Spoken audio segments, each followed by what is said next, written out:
For our next tutorial video, we will practice how to graph quadratic functions. So just like how I told you in our previous videos, we can sketch the graph using the vertex in A. When we sketch, we just want to draw an impression of how our graph looks like. But if we will draw the graph, it already has to be accurate. So we need more than just the vertex and the opening of the graph. So what are we going to use for that? We are going to use the y-intercept. So for example, if we have our equation y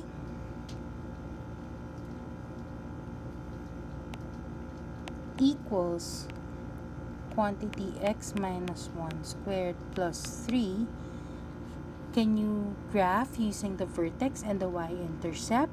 So of course, since this is in the vertex form, we can already determine our vertex, which is 1, 3. And then from there, we can also solve for our x-intercept. So just by plugging in 0 with our x, which will in turn give us 1 plus 3 or 4.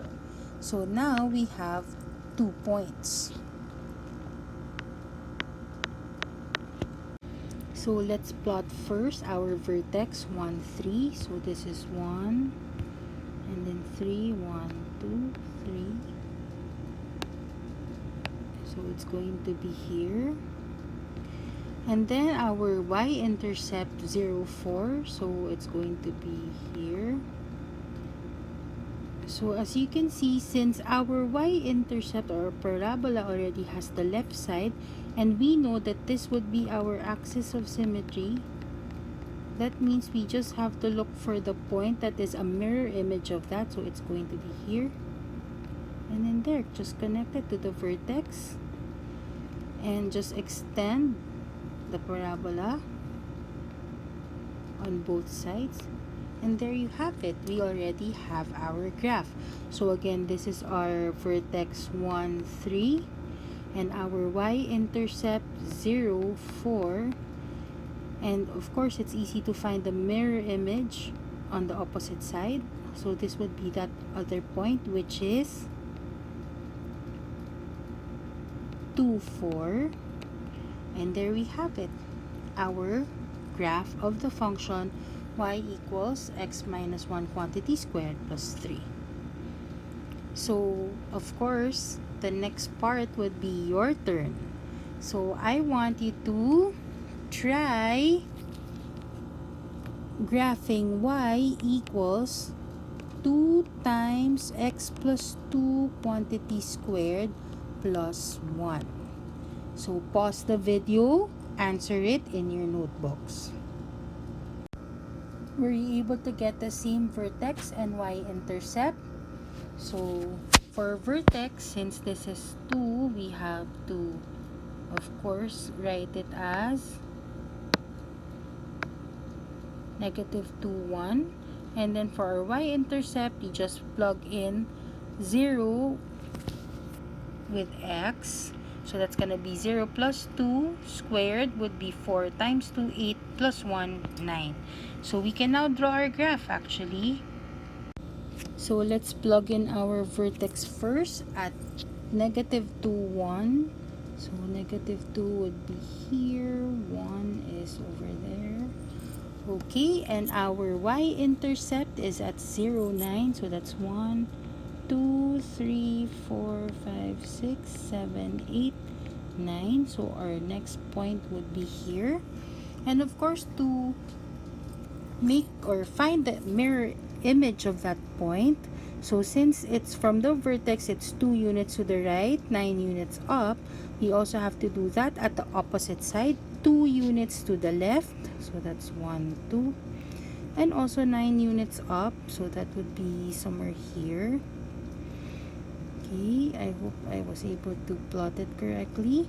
And then, of course, connect it to our vertex. So we can do that. And the other point here. And just extend it a bit upwards.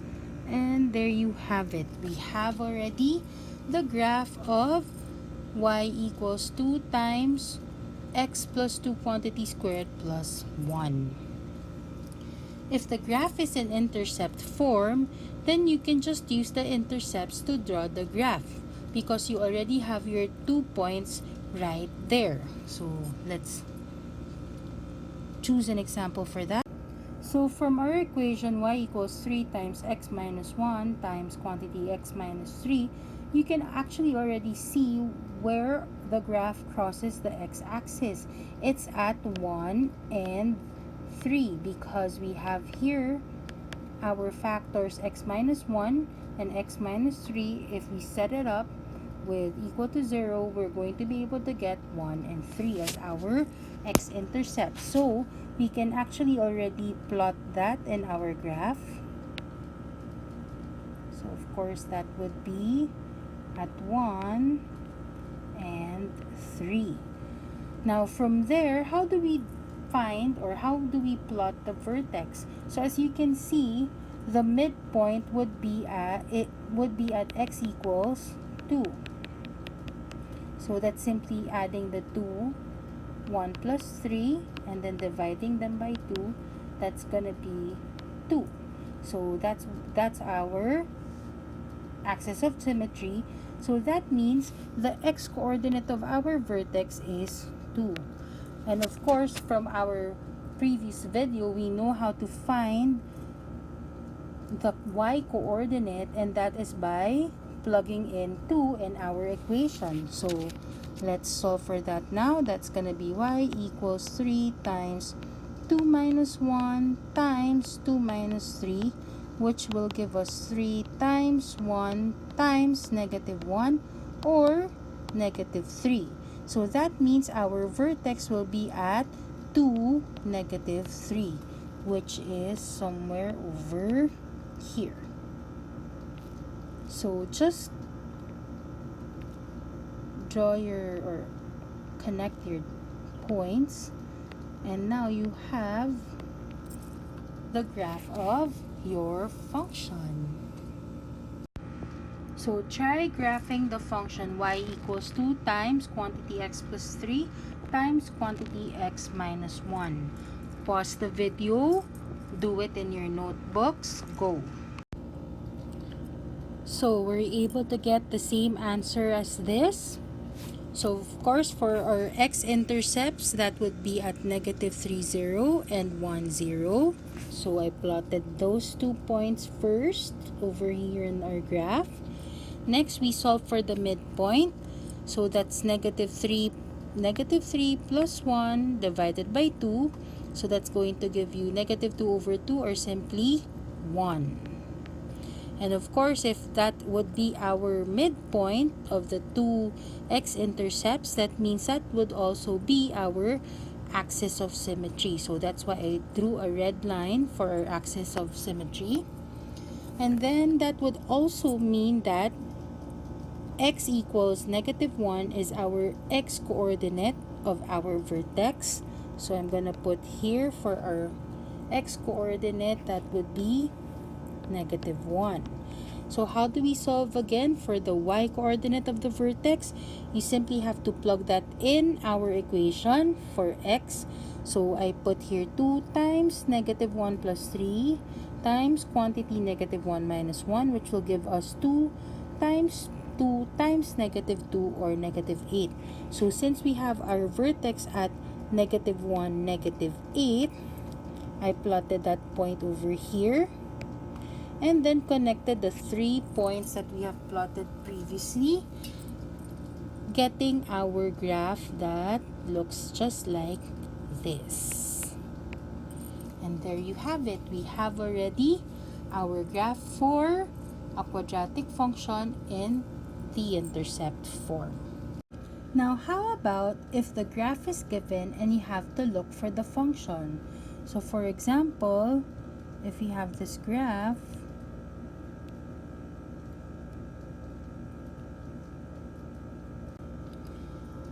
how do we find the function from the given graph? So let's try to inspect it. What can we see? Oh, we have here our x-intercepts and y-intercepts. So what are we gonna do? So we can plug it in first, the x-intercepts in our intercept form. So that's going to be y equals 8 times x minus 1 times x minus 2. Now, how do we solve for a?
Of course, the next part is going to be your turn. So try finding the function for this graph.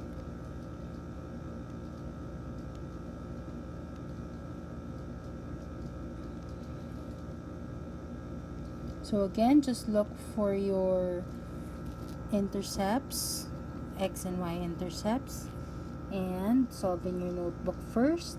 Go. So since we only have one x-intercept, that would be y. We can put y equals 8 times x minus 2. And then we also use our y-intercept from the graph, which is 8. So just plug in 0 for x and 8 for y. So let's do 8 equals 8 times 0 minus 2 so that we can solve for our a. And that will simply be negative 2a equals 8. And of course, we can divide both sides by negative 2. And that will give us a equals negative 4. So now we have our function y equals negative 4 times x minus 2. Did you also get the same answer? If you did, then you're ready to take the seat work.